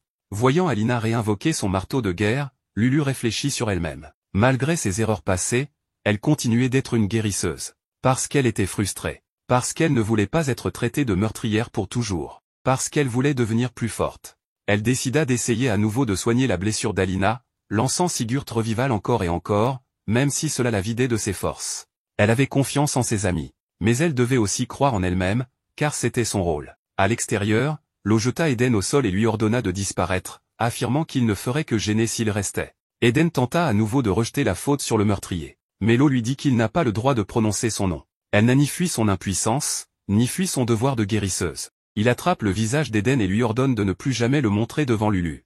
Lulu finit par réussir, mais Alina s'était déjà évanouie. Et Lulu ne tarda pas à la suivre. Jade, lui, n'avait d'autre choix que d'encaisser directement la prochaine attaque. Alina avait assisté à la cérémonie du repos des âmes alors qu'elle travaillait encore. Ce rituel avait pour but de rendre hommage aux âmes des aventuriers tombés au combat. Certains disent qu'il permet aussi d'apaiser le chagrin de ceux qui restent. Elle ne voulait plus vivre une vie de solitude. En serrant dans sa main la relique de l'épée d'argent scintillante qu'elle gardait dans sa poche, elle savait qu'elle devait agir. Elle lança son marteau pour protéger Jade, et en voyant que Lulu avait réussi, Jade put enfin se reposer en paix. Voir Alina toujours en vie mit Vienne en colère. Elle avala alors la pierre de sa sœur et redevint Vilfina. Alina exprima son exaspération.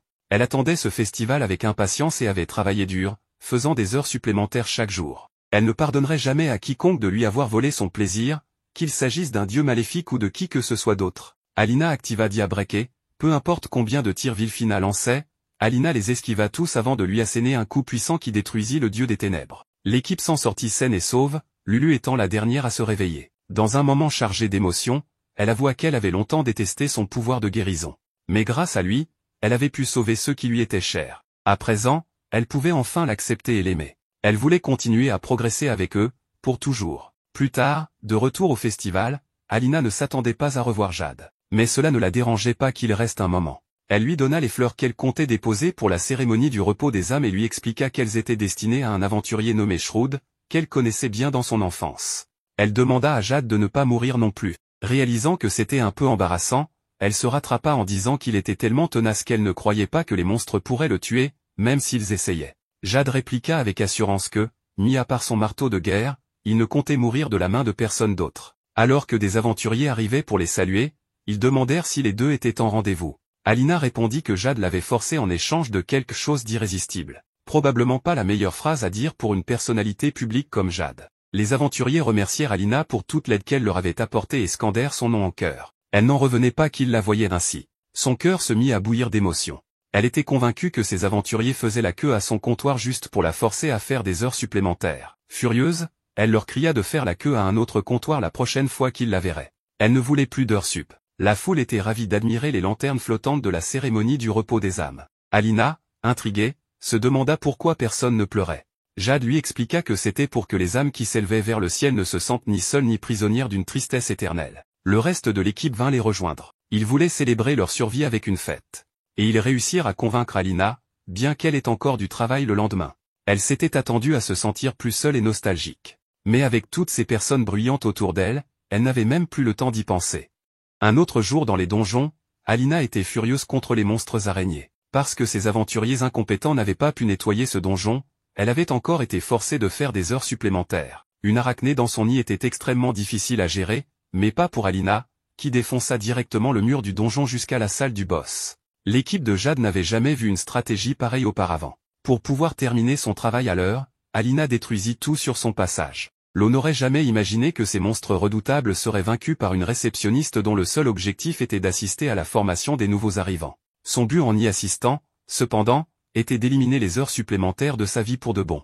Son patron lui avait expliqué que leurs heures supplémentaires à l'accueil étaient bien plus élevées que celles des autres départements. Par conséquent, ils avaient reçu un avertissement de la guilde. En entendant qu'ils avaient enfin trouvé une solution, Alina était ravie, mais sa joie fut écrasée lorsque son patron annonça que chacun devait proposer un plan d'amélioration des affaires, et que l'employé présentant la meilleure proposition gagnerait un jour de congé pour son anniversaire. Elle était maintenant déprimée. Le maître de la guilde lui avait promis d'augmenter le nombre de réceptionnistes, mais il faudrait du temps avant que les changements de personnel ne soient annoncés. En attendant, elle voulait désespérément ce jour de congé d'anniversaire. Layla montra ensuite à Alina les documents de formation des nouveaux arrivants, qui mentionnaient l'instructrice Rosetta Ruberi, la légende vivante qui avait transformé la profession de réceptionniste, autrefois banale et peu attrayante, en une carrière très prisée. Non seulement elle avait introduit des uniformes mignons, mais elle avait aussi proposé des formations en service client et rédigé un manuel. On pouvait dire sans exagérer qu'elle avait posé les bases du métier actuel de réceptionniste. Elle était même l'auteur du best-seller « Si vous voulez être réceptionniste, mangez des haricots ». Mais tout cela n'intéressait pas Alina. Ce qui comptait pour elle, c'étaient les compétences administratives de Rosetta. Un jour, 3 nouveaux donjons étaient apparus, et tous les aventuriers s'étaient précipités au bureau. Pourtant, elle avait réussi à gérer toutes les demandes seule. Alina croyait qu'en découvrant le secret de ses compétences administratives exceptionnelles, elle ne ferait plus jamais d'heures supplémentaires. C'est pour cette raison qu'elle était dehors avec l'épée d'argent, essayant d'éliminer ses heures supplémentaires pour pouvoir assister à la formation. Lorsque Lululi mentionna que l'épée d'argent participerait en tant qu'instructeur pour la bataille de démonstration, Jade se mit à pleurer en entendant l'expression de dégoût d'Alina derrière lui. Mais elle avait l'impression qu'un harceleur comme lui se tiendrait simplement à l'arrière de la classe et la fixerait du regard pendant toute la formation. Il reconnut même que l'ancien lui aurait fait exactement cela. Mais maintenant, il avait compris que pour qu'elle le remarque, il devait changer son comportement. Désormais, il ne ferait que des choses qui la feraient l'aimer. C'était sa campagne d'amélioration d'image. Mais tout ce qu'elle voulait, c'était qu'il respire discrètement jusqu'à la fin de sa vie. La formation durerait 3 jours et 2 nuits. S'il faisait quoi que ce soit d'étrange, elle ne lui pardonnerait pas. Et lui, il était plus motivé que jamais. En arrivant au siège de la guilde pour la formation, Jade surprit certains membres du personnel en train de dire qu'Alina était mignonne et se demandait si elle avait un petit ami. Les entendre parler d'elle ainsi le mit en colère. Mais il ne pouvait pas les réprimander, sinon il ruinerait sa campagne d'amélioration d'image. Il ne pouvait pas non plus lui parler devant tout le monde. Mais il retiendrait au moins leur visage. Dans le hall, il y avait des statues de l'ancienne équipe du maître de la guilde. C'était l'équipe de l'épée d'argent d'il y a 2 générations, qui avait risqué sa vie pour conquérir la forteresse de Cendre. Soudain, le temps s'arrêta, et Glenn remercia Alina d'avoir ramené tout le monde vivant. Elle ne voulait pas de remerciements. Tout ce qu'elle voulait, c'était qu'il honore sa promesse d'augmenter le nombre de réceptionnistes. Il commença à transpirer légèrement, réalisant qu'il avait complètement oublié. Mais il s'occuperait de ça dès que possible. Puis, il partit, espérant pouvoir compter sur elle la prochaine fois qu'ils affronteraient un dieu des ténèbres. Mais elle était persuadée qu'un autre n'apparaîtrait pas de sitôt. Lorsque leur guide annonça que l'épée d'argent allait réaliser la démonstration de combat, les dames poussèrent des cris d'excitation. Et lorsque Jade abattit le monstre, elles hurlèrent encore plus fort. Elles étaient en extase devant sa prestance et sa beauté, à tel point qu'elles en devinrent hystériques. Se présentant à elle, il reçut une ovation débordante d'admiration et de petits cœurs. Mais quand Alina remarqua qu'il la regardait, elle lui lança un regard noir. Elle ne voulait surtout pas qu'il l'appelle Mademoiselle Alina devant tout le monde. Il se détourna alors d'elle, ce qui la surprit. Elle en avait presque oublié sa campagne d'amélioration d'image. Enfin, il ne la harcelait plus sans raison. Elle se sentit plus à l'aise, mais remarqua qu'il semblait un peu triste. Atteignant l'ancien bâtiment d'entraînement en soirée, les réceptionnistes étaient effrayés. On disait qu'il était hanté. Alina n'y prêta aucune attention, totalement indifférente, même en entendant Layla parler des mystérieux décès des ouvriers ayant rénové le bâtiment, dont les esprits tourmentés provoquaient encore des incidents. En entrant dans leur chambre, une fenêtre grinça sous l'effet du vent. Elles entendirent soudain un coup frapper de manière inquiétante à leur porte, et en voyant une silhouette sombre, Layla et Lululi poussèrent un hurlement. Lulu, paniquée, insista pour partager une chambre avec Alina, car elle avait peur des fantômes aussi. Autrefois, lorsque le siège de la guilde était encore un donjon appelé la forteresse de Cendres, une rumeur circulait largement, cet endroit pouvait être une porte vers l'au-delà. Un petit groupe d'aventuriers s'y était engouffré, mais tous ses membres avaient mystérieusement disparu. Aucune trace de combat avec des monstres, aucune piste. Malgré d'intenses recherches, personne ne les retrouva. Ceux qui restaient supposaient qu'ils avaient été emportés par une force inconnue. Encore aujourd'hui, certains affirmaient voir une silhouette mystérieuse vêtue d'une cape noire ou ressentir une étrange aura. Layla s'agrippa à Alina, paniquée, mais Alina restait de marbre. Elle avait l'habitude de faire des heures supplémentaires tard dans la nuit. Et si elle gagnait enfin son jour de congé d'anniversaire, elle comptait bien en profiter pleinement. D'abord, elle dormirait jusqu'à l'après-midi. Puis, elle mangerait quelque chose de léger avant de se prélasser à nouveau.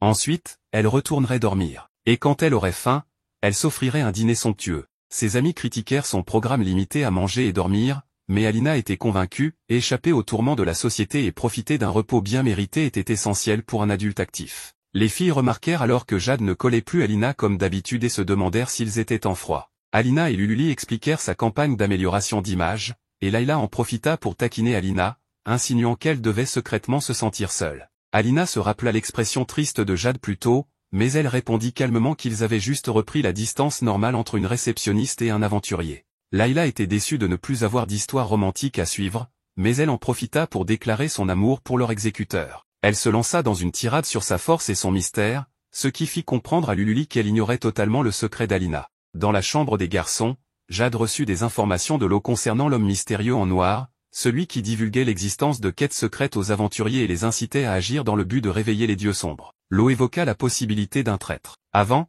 c'était Aitz qui avait volé la quête secrète dans la bibliothèque souterraine. Mais comme sa compétence servait uniquement à fuir, il ne pouvait pas l'avoir utilisée pour s'infiltrer. Seuls quelques rares élus avaient réellement accès à cette bibliothèque. Le lendemain, le cours de Rosetta débuta, et pour Alina, cette leçon était une guerre. À la fin, vint le moment des questions-réponses, et Alina fut la première à lever la main.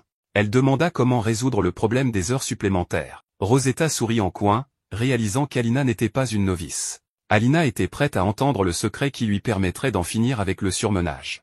Et Rosetta répondit qu'il fallait travailler environ 100 heures supplémentaires par mois, compris les jours fériés. Voyant qu'Alina haïssait les heures sup, Rosetta lui expliqua que la magie pour ne plus les détester était d'imaginer le visage heureux de ses clients.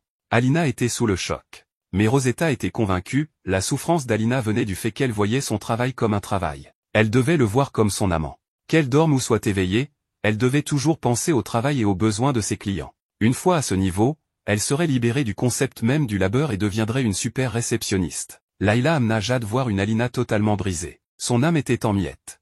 Elle était presque soulagée de voir son visage, parce que c'était encore mieux que d'être écrasée par le poids de cette révélation, les heures supplémentaires étaient éternelles. Pendant qu'Alina continue ses cours de réceptionniste, Jade la salue, mais il passe à nouveau son chemin, absorbé par sa campagne d'amélioration d'image.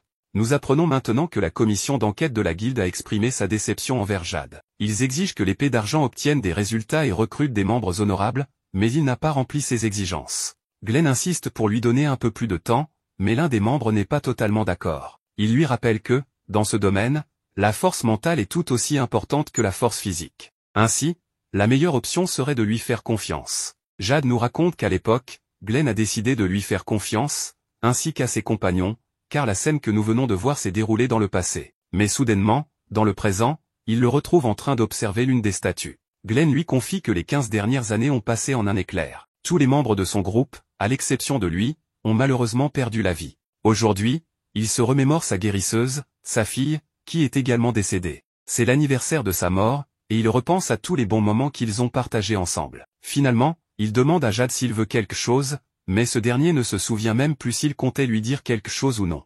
Il avoue être surpris par Glenn, car avoir survécu face aux dieux obscurs et à leur pouvoir est admirable. Il lui demande donc d'apprendre tout ce qu'il peut, car dans un futur pas si lointain, il deviendra sûrement le chef de la guilde. Un peu plus tard, Philly arrive et demande où est Glenn. Jade ne sait pas, car il était là à peine quelques instants plus tôt. Il lui demande alors si elle a remarqué quelque chose d'inhabituel chez Glenn ces derniers jours. Elle répond froidement qu'elle ne peut pas répondre à cette question.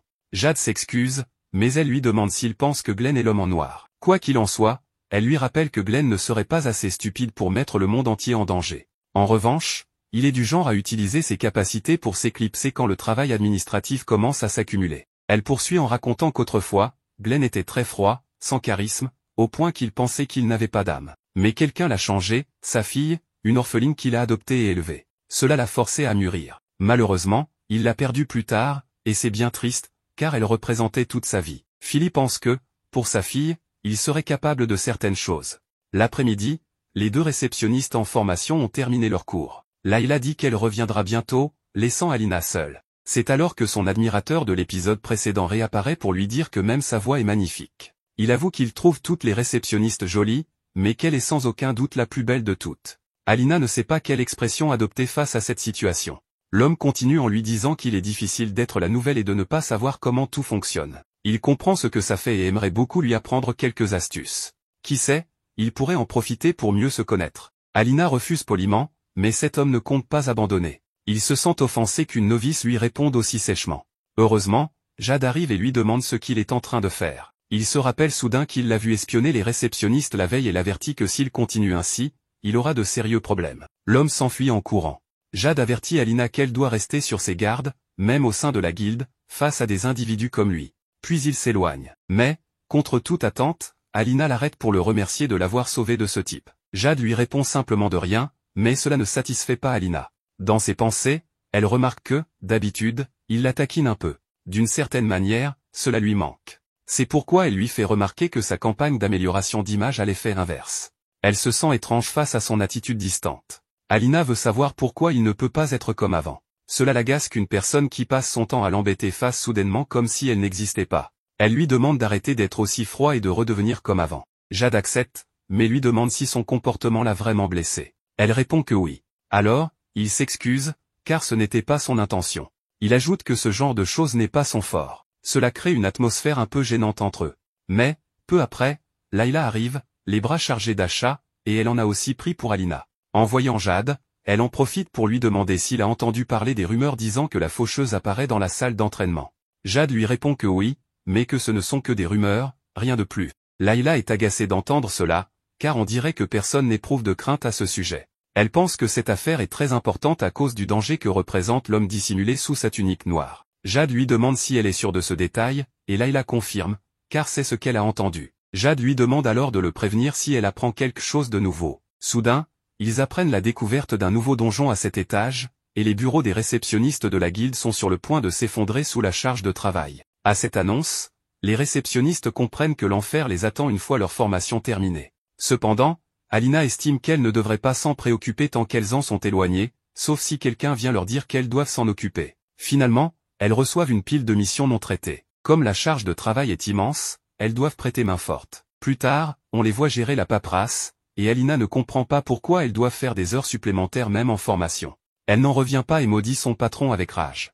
Malgré cela, Layla la ramène à la raison, même si cela leur déplaît, elles doivent finir leur travail pour avoir un peu de répit avant de retourner au bureau, où les attend un véritable enfer. Layla est même déjà équipée de sel pour repousser les esprits, car la nuit promet d'être longue. Pendant ce temps, Jade s'entraîne avec ses capacités, mais il force au-delà de ses limites humaines. Ses camarades lui demandent de faire une pause pour récupérer, mais il refuse. Lo le supplie d'être réaliste, car à ce rythme, il ne pourra pas aider quand ce sera réellement nécessaire. Jade admet qu'il a raison et décide de prendre un bon repos. Peu après, Jade confie à ses amis qu'avec tout ce qui s'est passé, il pense que la mystérieuse faucheuse qui rôde pourrait être l'homme en noir. Lulu leur demande sérieusement s'ils pensent que Glenn pourrait être cet homme.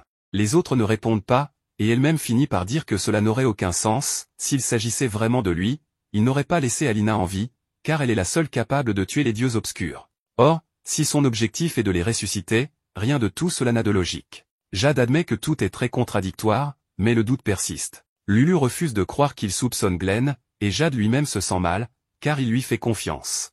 Mais pour l'instant, rien n'est certain, l'essentiel est d'attraper ce mystérieux individu pour découvrir sa véritable identité. Plus tard, dans la salle de recherche de la guilde, Shelley remarque que l'étrange chose trouvée l'autre jour est couverte de nombreux sceaux magiques. Elle est stupéfaite, car même si le corps du dieu obscur a été détruit, ces sceaux sont restés intacts, comme si de rien n'était. Il est possible que cet objet soit en réalité le véritable corps du dieu obscur. Elle se demande pourquoi les anciens ont donné une apparence humaine aux reliques qu'ils appellent dieux obscurs. Finalement, elle en vient à la conclusion qu'il est peut-être plus simple de transformer en reliques des humains déjà existants. Soudain, l'homme en noir apparaît. Malgré ses tentatives d'appeler à l'aide, Shelley est rapidement neutralisé. Apparemment, cet individu a trouvé ce qu'il cherchait.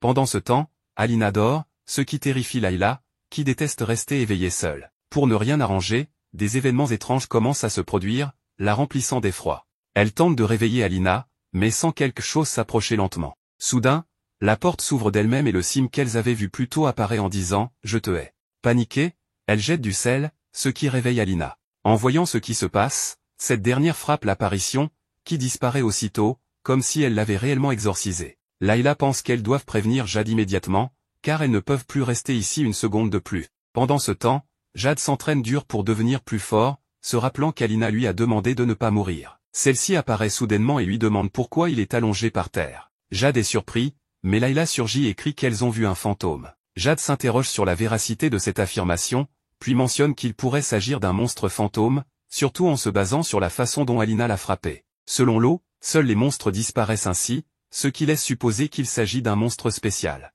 Alors qu'ils discutent, Layla demande s'ils ont vu quelque chose. Personne ne comprend de quoi elle parle, ce qui l'énerve, car selon elle, les plus forts ne remarquent jamais les choses importantes quand c'est crucial. Elle affirme avoir aperçu une ombre blanche au loin.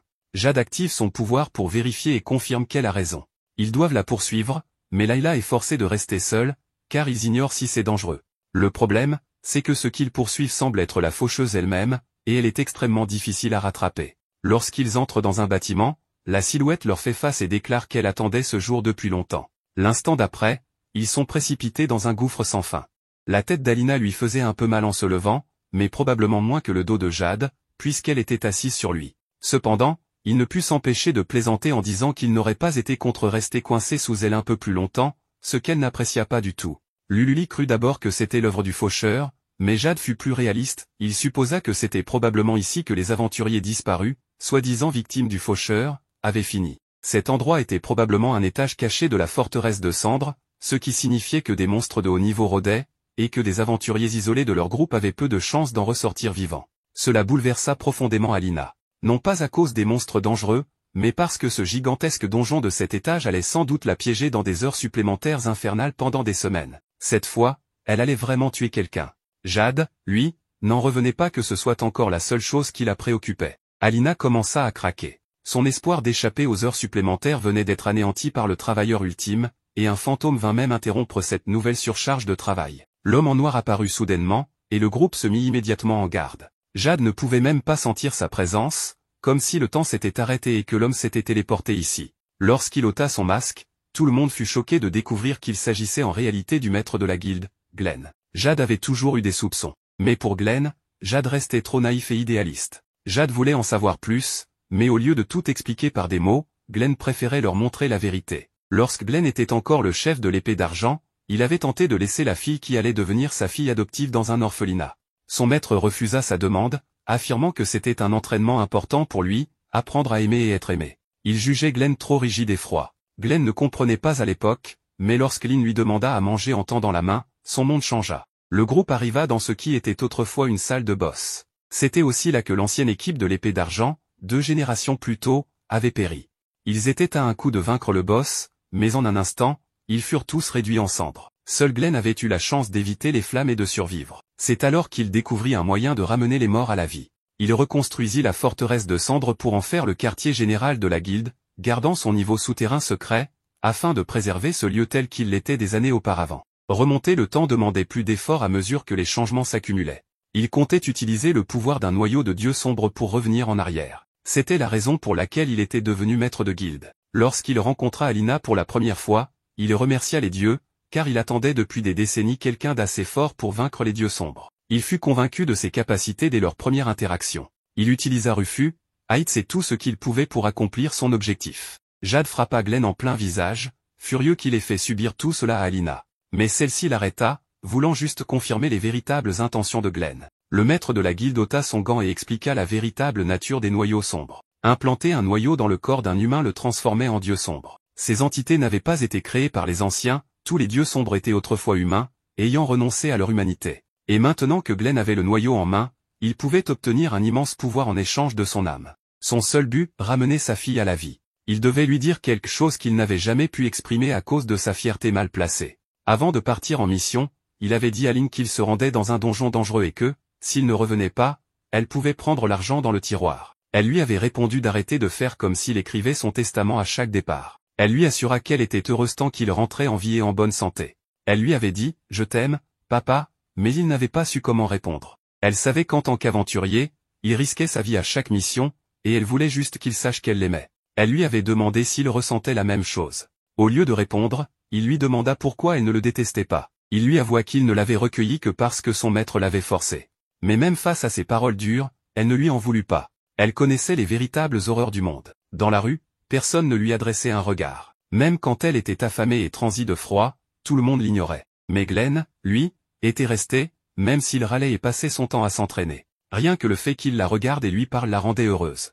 En entendant à nouveau ces mots, Glenn resta bouche bée. Il ne lui avait jamais répondu, se contentant de partir. Alina comprit alors le poids de ses raisons. Glenn lui fit part de son dernier souhait, en laissant le noyau sombre le consumer, il risquait de perdre sa volonté. Si cela arrivait, il voulait qu'Alina le tue. Il lança le sort Diachrono, ce qui le fit souffrir atrocement. Alina le vit alors pleurer en tenant le corps sans vie de sa fille, qui s'effaçait peu à peu de ses bras. À cet instant, un homme lui tendit la main, lui offrant un moyen d'échapper à son chagrin. Alors que son corps se transformait, Glenn se lamenta, pourquoi ne pouvait-il pas remonter plus loin dans le temps? Alina invoqua son marteau et tenta d'écraser son bras, mais il esquiva. Il voulait essayer encore une fois. Alina tenta de le raisonner, même s'il parvenait à ramener sa fille, elle ne serait pas heureuse s'il mourait. Mais il s'en fichait. Peu importait combien de vies il devait prendre, peu importait s'il abandonnait son humanité, tant que Lynn pouvait vivre avec le sourire, il était prêt à tout sacrifier. Il lança Diachrono encore une fois, mais il fut dévasté en ne ramenant que le cadavre calciné de sa fille, qui s'effondra à nouveau en poussière. Son désespoir ne dura pas longtemps, car le noyau sombre commença à consumer son âme. Désormais, il ne lui restait plus qu'une seule envie, dévorer des âmes humaines.